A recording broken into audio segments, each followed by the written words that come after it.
Film की शुरुआत एक लड़की से होती है जो अंधेरी जगह में कैद होती है। वो किसी से मदद मांगना चाहती है लेकिन उसके फोन में सिग्नल नहीं आते। थोड़ी देर बाद उस जगह पर कुछ रेंगने की आवाज सुनाई देती है और एक अजीब सी ना देखने वाली चीज उस लड़की को खींच कर ले जाती है। सीन यही कट हो जाता है। अगला सीन बदलता है और हम देखते हैं कुछ दोस्तों का ग्रुप जो पिकनिक मनाने आया होता है। वही उनकी मुलाकात होती है एक लड़के से जो मॉस्को से आया था। वो बताता है कि वो अपने भाई को ढूंढने आया है। उसका भाई आर्कियोलॉजिस्ट है और कुछ दिन पहले यहाँ पास के एक पुराने टेम्पल को एक्सप्लोर करने आया था अपनी एक आर्कियोलॉजिस्ट दोस्त के साथ, लेकिन उस दिन के बाद से दोनों गायब हैं। मॉस्को से आया लड़का इन दोस्तों से कहता है अगर तुम लोग चाहो तो मेरे साथ चल सकते हो, लेकिन ग्रुप पहले मना कर देता है। सुबह होते ही सबका माइंड चेंज हो जाता है और डिसाइड करते हैं कि क्यों ना वो टेम्पल खुद ही देखने चले जिसके बारे में उन्होंने कभी सुना तक नहीं था। ये लोग एक लोकल गाइड हायर करते हैं जो उन्हें एक जगह तक छोड़कर निकल जाता है। उसके बाद उन्हें खुद ही अपना सफर कंटिन्यू करना पड़ता है। ये लोग एक टैक्सी लेकर जंगल के किनारे तक पहुंचते हैं। टैक्सी वाला भी उन्हें अंदर तक नहीं ले जाता और कह देता है कि आगे का रास्ता तुम्हें पैदल तय करना होगा। जंगल के अंदर घुसते ही उनका सफर शुरू हो जाता है। रास्ते में उन्हें पुरानी चीजें मिलती हैं जिनसे समझ आता है कि कभी यहाँ पर पुराने लोग रहते थे। आगे जाते हुए उन्हें एक जीप मिलती है जो पक्का उसी आर्कियोलॉजिस्ट की थी जिसे मॉस्को वाला लड़का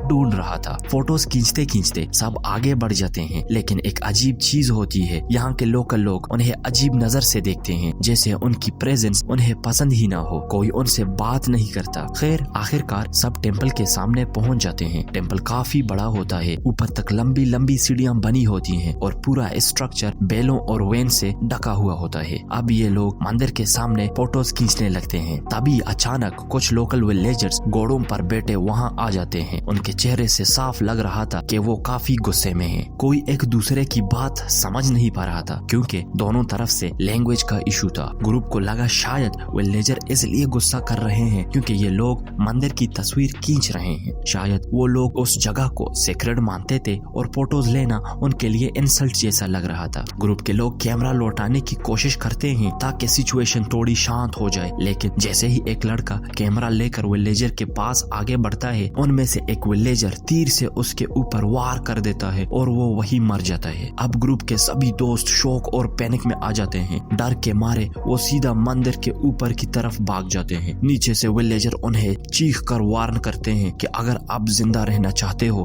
तो वापस नीचे मत उतरना। मंदिर के ऊपर पहुंच के ये लोग देखते हैं कि वहाँ 2 कैंप्स लगे हुए हैं जो शायद उन्हीं आर्कियोलॉजिस्ट के थे, लेकिन दोनों टेंट्स बिल्कुल खाली मिले। थोड़ा आगे जाकर उन्हें मंदिर के बिल्कुल ऊपर एक गहरा सा बड़ा गड्ढा नजर आता है। सब सोच रहे होते हैं कि आर्कियोलॉजिस्ट कहाँ गए होंगे। तभी एकदम से गड्ढे के अंदर से फोन की रिंगिंग सुनाई देती है। मिताई जो अपने भाई को ढूंढने आया था समझ जाता है कि उसका भाई शायद इसी गड्ढे के अंदर फंसा हो। वो डिसाइड करता है नीचे उतरने का। दोस्तों ने मिताई को एक लंबी रस्सी से बांध दिया और धीरे धीरे उसे नीचे उतारने लगे, लेकिन उतरते वक्त रस्सी अचानक टूट जाती है और मिताई सीधा नीचे गड्ढे में गिर जाता है। गड्ढे की ऊंचाई इतनी ज्यादा होती है कि मिताई की टांगे और कमर पूरी तरह टूट जाती हैं। ऊपर खड़े दोस्तों को सिर्फ उसकी दर्द भरी चीखें सुनाई देती है। किसी को समझ नहीं आ रहा था कि उसका एक्चुअल हाल क्या है। फिर ये लोग एक नई रस्सी पोले के साथ बांधकर स्टेसी को नीचे भेजते हैं। उसके साथ में टॉर्च होती है। नीचे उतरते वक्त वो देख पाती है कि गड्ढे की दीवारें पूरी तरह बेलों से लिपटी हुई हैं, वैसे ही बेलें जो उन्होंने जंगल के बाहर भी देखी थी। जितनी लंबी रस्सी उन्होंने लगाई थी उसे स्टेसी काफी नीचे तक पहुंच जाती है, लेकिन गड्ढा इतना गहरा था कि मिताई तक पहुंचने के लिए उसे जंप करनी पड़ती है। जंप करते ही उसके घुटने में तेज चोट लग जाती है। नीचे मिताई उसे बताता है कि वो बिल्कुल हिल नहीं पा रहा, मतलब क्लियरली उसके स्पाइन यानी रीढ़ की हड्डी डैमेज हो गई थी। ये बात वो ऊपर वालों को भी बता देता है। अब सबसे बड़ी प्रॉब्लम मिताई को ऊपर निकालना था। ग्रुप डिसाइड करता है कि एक स्ट्रेचर बनाकर नीचे गिरा देते हैं, लेकिन एमी जो एक मेडिकल स्टूडेंट थी सबको रोक देती है। उसका कहना था कि अगर किसी का कमर या स्पाइन में चोट हो और वो उसे बिना प्रॉपर सपोर्ट के मूव किया जाए तो उसकी जान खतरे में आ सकती है। एमी बहुत परेशान हो जाती है। जल्दी में वो नीचे टेम्पल के पास उतरकर विलेजर से मदद मांगती है, लेकिन विलेजर्स गुस्से में उसके ऊपर ही गन पॉइंट कर देते हैं। एमी इमोशनल हो जाती है, रोती है और गिरते गिरते नीचे बेलों पर जा गिरती है। ये देखकर वहाँ के सब विलेजर्स और ज्यादा डर जाते हैं। एमी को गुस्सा आता है तो वो बेल तोड़कर सामने खड़े एक बच्चे पर फेंक देती है और फिर जो होता है उसने सबको हिला कर रख दिया। विलेजर्स खुद अपने बच्चे को गोली मार कर मार देते हैं सिर्फ इसलिए क्योंकि वो बेल उस पर लगी थी। यही सबको समझ आता है कि विलेजर्स इन दोस्तों से गुस्सा नहीं है, उनकी असली डर तो इन बेलों से है जो टेम्पल में फैली हुई हैं। एमी का साथी तुरंत समझ जाता है कि अब विलेजर्स एमी को भी मार देंगे क्योंकि वो भी बेलों पर गिर चुकी थी, इसलिए वो उसे खींचकर वापस टेम्पल के ऊपर ले जाता है जहाँ बाकी दोस्त स्ट्रेचेस रेडी कर रहे होते हैं। एमी का साथी वापस आकर सबको बताता है कि विलेजर्स असल में इन बेलों से ही बहुत ज्यादा डरते हैं, लेकिन क्यों डरते हैं इसका रीजन किसी को क्लियर नहीं है। सीन शिफ्ट होता है, स्ट्रेचर रेडी हो चुका होता है और उसी रस्सी से नीचे भेजा जाता है जिससे पहले स्टेसी उतरी थी। रस्सी छोटी होने की वजह से एमी और स्टेसी दोनों मिलकर मिताई को उठाकर स्ट्रेचर पर लिटा देते हैं। इस प्रोसेस में मिताई को काफी दर्द होता है। काफी स्ट्रगल के बाद मिताई के साथ साथ दोनों लड़कियां भी सेफली ऊपर आ जाते हैं। ऊपर पहुंचते ही एमी और जेफ जो दोनों मेडिकल स्टूडेंट्स थे मिताई को दोबारा चेक करते हैं। एग्जामिनेशन के बाद उन्हें लगता है कि शायद मिताई जिंदगी भर चल नहीं पाए, लेकिन फिर भी वो सबको स्ट्रिक्टली वार्न करते हैं कि मिताई को बिल्कुल हिलाया नहीं जाए। अब सबको समझ आ रहा था कि मिताई को बचाने के लिए उन्हें यहाँ से निकलना ही होगा। प्रॉब्लम ये थी कि नीचे विलेजर्स खड़े थे और अगर ये लोग नीचे गए तो तुरंत मार दिए जाएंगे, मतलब इन्हें रात के अंधेरे में ही कोई सोल्यूशन सोचना था। एमी आर्कियोलॉजिस्ट के पुराने बैग्स चेक करती है और उसे एक जीप की चाबी मिल जाती है। साथ ही एक और लड़के को उन्हीं आर्कियोलॉजिस्ट की फ्लाइट टिकट भी मिलती है जो अगले दिन की बुकिंग थी। यह देखकर सबको थोड़ी उम्मीद मिलती है कि अगर आर्कियोलॉजिस्ट अपनी फ्लाइट पर नहीं पहुंच पाए तो जरूर कोई न कोई उन्हें ढूंढने यहाँ आएगा और तब इन सबको भी रेस्क्यू किया जाएगा। रात को एमी स्टेसी के घुटने के जख्म को ट्रीटमेंट करती है। इस वक्त वो रोकर ये भी कन्फेस करती है कि सब मेरी वजह से हुआ, मुझे ही यहाँ आने की जिद नहीं करनी चाहिए थी। अगली सुबह एक शॉकिंग ट्विस्ट होता है। ग्रुप का एक लड़का जब बेलों के पास जाता है तो उसे वहाँ एक स्केलेटन दिखाई देता है, एक पुरानी इंसानी ढांचा जिसे देख वो डरा हुआ लौट आता है। उधर स्टेसी भी नींद से उठती है तो वो बहुत पैनिक में होती है। उसके चीखने की आवाज सुनकर सब उसके पास पहुंचते हैं और देखते हैं कि स्टेसी के घुटने के जख्म से वही बेलें बाहर निकल रही हैं जो टेम्पल के आसपास छाई हुई थी। ग्रुप तुरंत बेलें खींचकर उसके जख्म से अलग कर देते हैं, लेकिन सबसे डिस्टर्बिंग बात यह थी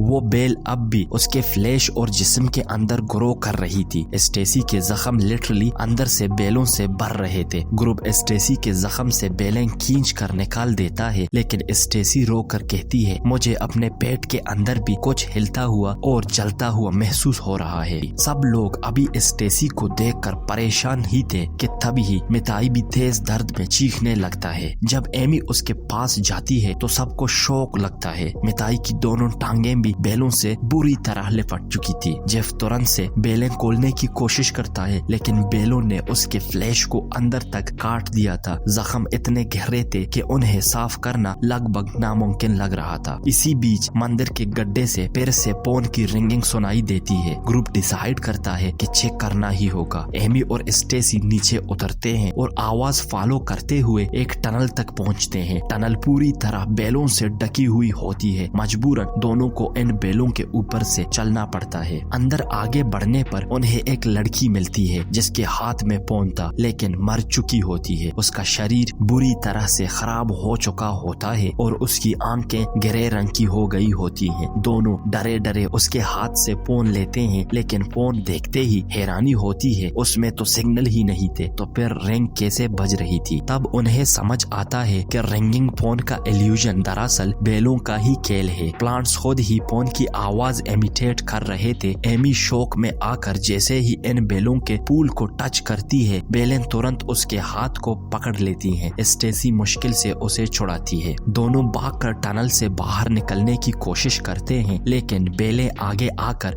उनका रास्ता ब्लॉक करने लगती हैं। वो बेलों को जोर से हटा कर बाहर निकलने की स्ट्रगल कर रहे होते हैं, लेकिन वेन्स ने उनके पास उनके पांव पकड़ लिए थे और एकदम से डींच कर नीचे गिरा दिया। वो बेलें उनको अपने अंदर खींच रही थी। एमी बच गई, लेकिन स्टेसी को बेलों ने पूरी तरह से पकड़ लिया था। एमी ने अपनी सारी ताकत लगाकर स्टेसी को खींच के रोप तक ले आई। रोप को गले में लपेट के वो जोर जोर जोर से चिल्लाकर ऊपर वालों से रोप खींचने को कहती है। जब वो ऊपर जा रहे थे, इर्द गिर्द के बेलें बार बार उनका रास्ता रोक रही थी, लेकिन किस्मत से वक्त रहते वो सब बाहर निकले। ऊपर पहुंचकर दोनों बहुत ज्यादा पैनिक में थी। उन्होंने नीचे जो कुछ देखा वो सब ऊपर बता दिया। ग्रुप कंफ्यूज्ड था, अब आगे क्या करे। एक लड़का बोलता है कि नीचे जाके लोकल से मदद लेनी चाहिए, लेकिन जेफ याद दिलाता है कि जो भी नीचे जाएगा विलेजर्स उसे मार देंगे। तब एक और बंदा कहता है कि शायद होटल ने हमें छोड़कर किसी को बता दिया होगा। आर्कियोलॉजिस्ट की फ्लाइट बुक थी, अगर वो प्लेन पर नहीं गए होंगे तो कोई जरूर यहाँ आकर उन्हें ढूंढेगा। मतलब सबकी एक उम्मीद थी, बस किसी तरह जिंदा रहना जब तक रेस्क्यू आता। प्रॉब्लम ये थी कि खाना पीना बहुत कम था। उनके पास एक सैंडविच था जिसे टुकड़े टुकड़े करके सब में बांटा गया। जेफ अपना हिस्सा मिताई को दे देता है क्योंकि उसकी हालत बहुत खराब थी, इन्फेक्शन फैल रहा था। जेफ कहता है कि अगर मिताई को बचाना है तो उसकी टांगें काटनी पड़ेगी। जेफ मिताई को थोड़ी सी अल्कोहल पिलाता है ताकि दर्द झेल सके। फिर उसने उसका मुंह बेल्ट से बांध दिया और काम शुरू किया। जेफ एक पत्थर गर्म करता है, उसे इन्फेक्शन वाले हिस्से पर जोर से लगाकर उस हिस्से को अलग कर देता है और बाद में जहां जरूरत था वहां कैटेराइज करके खून रोकता है और छोटी छोटी वेन्स को जेफ ने एक शार्प नाइफ से काट दिया। मिताई दर्द से जोर जोर चिल्ला रहा था और लड़कियां उसकी चीखें बर्दाश्त ही नहीं कर पा रही थी। सब खत्म होने के बाद जेफ ने एक पेन गरम करके